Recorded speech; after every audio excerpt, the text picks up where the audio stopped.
Ronnie would get up in the morning, yeah, and some mornings he'd come down, he'd be all happy, ha ha ha, and that morning he'd come down, sit in a chair, and pull a face, and he'd sit there, and you couldn't talk to him. That's how he was. And if he was nice in the morning, he'd have got someone on the night, and if he was horrible in the morning, he'd be all happy on the night.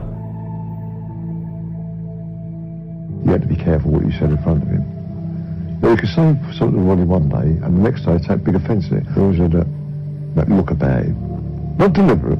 That was what I was staring down. Always immaculately. I'll picture Ronnie Kray, his glasses on, three-piece suit, which match and watch and chain. He'd stand in the corner there, sipping a drink. Staring at the floor. Never really said a lot. Leslie Holt came into the room at some point and said, "Shall I go and collect the governor now?" Holt came back about half an hour later with this rather extraordinary guy who was very, very heavily set. And the first thing that you noticed about him were these eyes, which were black and dead and looked like a sort of killer shark. And when he looked at you, you had a disturbing feeling that he was sizing you up for the kill. Bone-crushing handshake. And this was Ronnie Kray. Ronnie was particularly dangerous. There was no knowing where his temper would lead him. People were shot for offences, people were very badly beaten. Somebody said quite early on to Ronnie, you've put on a bit of weight, and Ronnie cut the man to ribbons. And he actually pulled a gun on me. I heard myself saying, well, go on then. That will make a good story, won't it? Journalist gunned down in Kray's club. I can't believe I said it. And Reggie appeared as if by magic and said, leave it out, Ron. You can see the kid's not interested, and he's the effing press.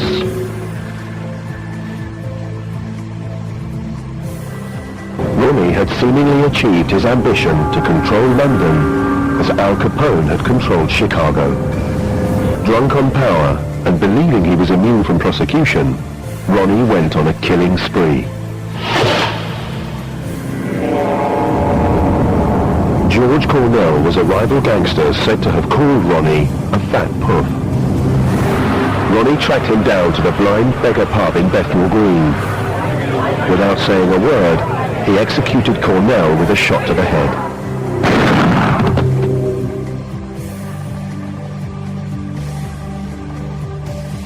Ronnie, he was his own man, you know.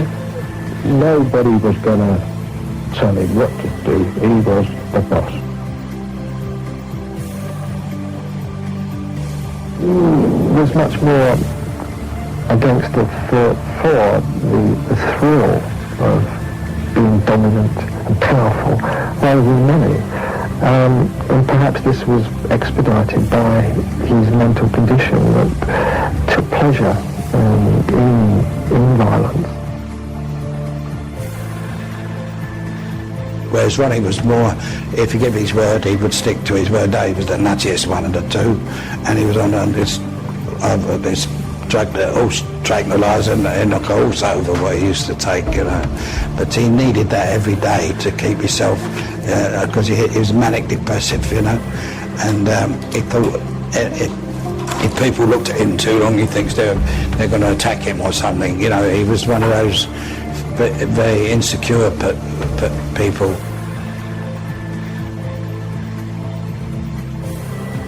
He was a very, very scary man. Believe me, I've met a lot of scary people, but Ronnie Kray was a very, very sick, psychopathical, schizophrenia, and manic depressive, all rolled in one word of his mouth. He meant everything he said. He wasn't right in the head. He definitely wasn't right in the head.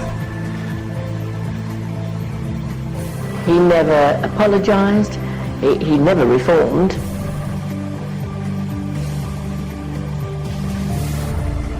He was getting out of control, Ronnie. He was going so far that he couldn't care less. He thought he was untouchable. Ronnie continued to chicken scratch his list of people he intended to kill. He took one of my kids' little books and he started putting names. So Kray compiled the list of the people to be killed. Who's going to be next? On your daughter's colouring book. My front room. Fear came over Ronnie, you know, oozed out of him. He had a smile, almost take it two ways. Either he's smiling at you because you're going to get hurt, or he's smiling at you because he likes you. I mean, Ronnie would be laughing and joking about, all of a sudden, he'd pick on me. I was up the club speaking to George and Alan Dixon, and Ronnie happened to walk in. And I never seen him. Hello, Bill, and he stopped dead, went in his pocket, pulled out a Beretta, went up to Dixon, and Dixon was about 6'3". Ronnie was about as tall as me, I suppose, about 5'9", 5'10". Put the gun to his head and bang, bang, pulled the trigger twice, and nothing happened. I thought it was a joke. Ronnie took 2 bullets out. He said, here's your birthday present, George.